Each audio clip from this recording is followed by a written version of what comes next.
Welcome into Pallilo Points. I'm Brandon Strange of Sports Map Houston. I am joined by Charlie Pallilo of ESPN 97.5 and 92.5. If you haven't yet, please hit subscribe. Really do appreciate it. Charlie, another week, another run of impressive starting pitching for the Astros, save for, Jose Urquidy, who had some control issues and looked more reminiscent of the Astros bullpen than their starters. But specifically, we've seen Greinke, Valdez, Garcia look really dominant against good teams. And they're going deeper into games and looking great. When McCullers returns, the Astros have a significant decision to make.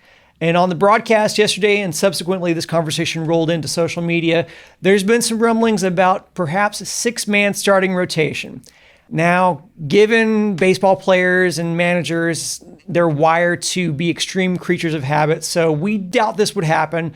But what would be the pros and cons of the Astros going to a six-man rotation so that you don't waste a guy like, say, Garcia in the bullpen? Yeah, the biggest pro to me is that you would be lessening the season-long workload for a staff of guys, with the exception of Greinke, who have never gone wire to wire or close to it, a full season of innings workload.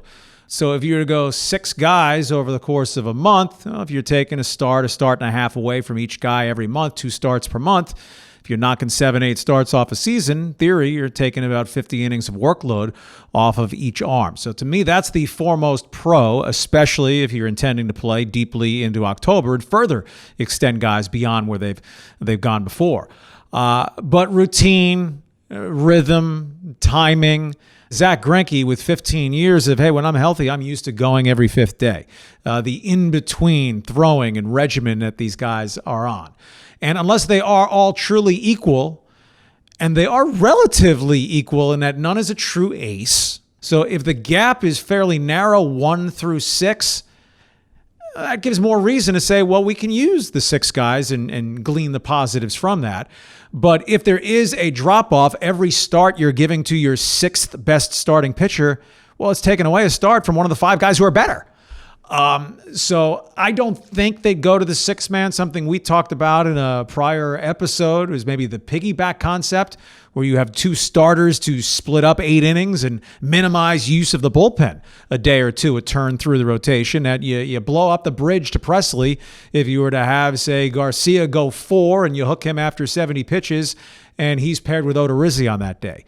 But Garcia is the guy really forcing their hand right now. He's been tremendous, 5 consecutive starts. Odorizzi's guaranteed that money, but at what point, even if he's not lousy, if he's clearly your, least good starter, are you throwing bad money after bad money to say, we're going to keep him in there because of the money that he makes? Would he give them a handful of decent starts that might pump up trade value above where his free agent value was when no one would sign him before the Astros did, at least at the level of money that he was seeking? I think, and as always, it's easier to spend gobs of someone else's money or just have it tucked away in a drawer. Odorizzi would still be a very good insurance policy. That the Astros go the rest of the way with all their starters staying healthy is pretty unlikely. Well, you're clearly reading my notes, because that's who I wanted to bring up next was Odorizzi. And in fairness, we haven't seen much from him. What we've seen hasn't been great, but he is working himself back into form. But the availability has been its own issue. You mentioned it. There is that question mark surrounding Odorizzi, but there is that contract that he carries. How much of a leash does Dusty Baker and maybe by extension James Click, how much leash do they allow Odorizzi as a starter, considering his body of work? And his body of work is virtually entirely as a starter, and his durability was one of the calling cards of interest for the Astros. If for whatever reason he doesn't build up properly, he doesn't find that rhythm, maybe he tipped over the hill last year, the leash cannot be that long when you are in a 2-front competitive race this year for the first time in the full season format in several years, where 2017, 18, 19, Oakland hung around for a while, but there was no doubt from Memorial Day forward that the Astros were going to be a playoff team and, frankly, probably a division champion. Well, this year they're hammer and tong with Oakland with still a lot of season left for separation, but there's no certainty. It's the Astros who separate themselves above the A's. What if it turns out to be Oakland and you're in a pitched wild card battle? I'm not saying you'd be forfeiting games if you went with an Odorizzi over a Garcia, but if you're squandering a start where you're not going with the better option on the merits, and come mid-September, you're in a tight race, you want your best oarsman rowing the boat as frequently as you can do it. I would be surprised if Odorizzi doesn't get at least another 3-4 starts to build up. But how can the clock not be ticking with what Garcia has done? And of course, McCullers is going into the rotation when he's healthy. But right now, they won't be rushing him. No, definitely not. So I'm going to put you on the spot. I'm going to make you Dusty Baker. And without regard for ego and contracts, give me your starting five for the Astros based on just simply merit. Well, purely merit, odd man out right now would be Odorizzi. Right, he hasn't done it this season. He has no Astros track record, and even if we want to include 2020, he does not have a recent track record. I really think there is something to be said for being mindful of the innings workload. You don't want Garcia throwing 150 innings or Urquidy, but nature may take its course there. Urquidy already missed a couple starts with his time down. McCullers is down now. Fromber saved 2 months by being injured to start the year.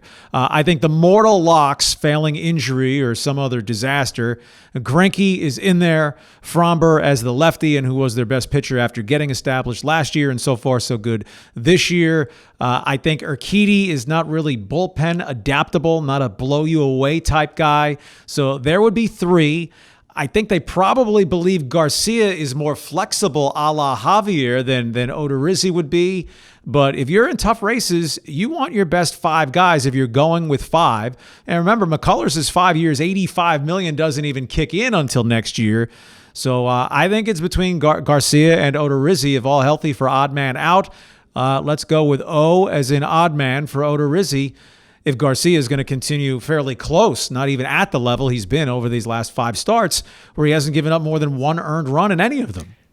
Ken Emanuel now done for the season. Baez has been MIA for the entirety of the season, and Brian Abreu also injured. So you have less and less depth in that bullpen now, and the Astros do have an abundance of starting pitching.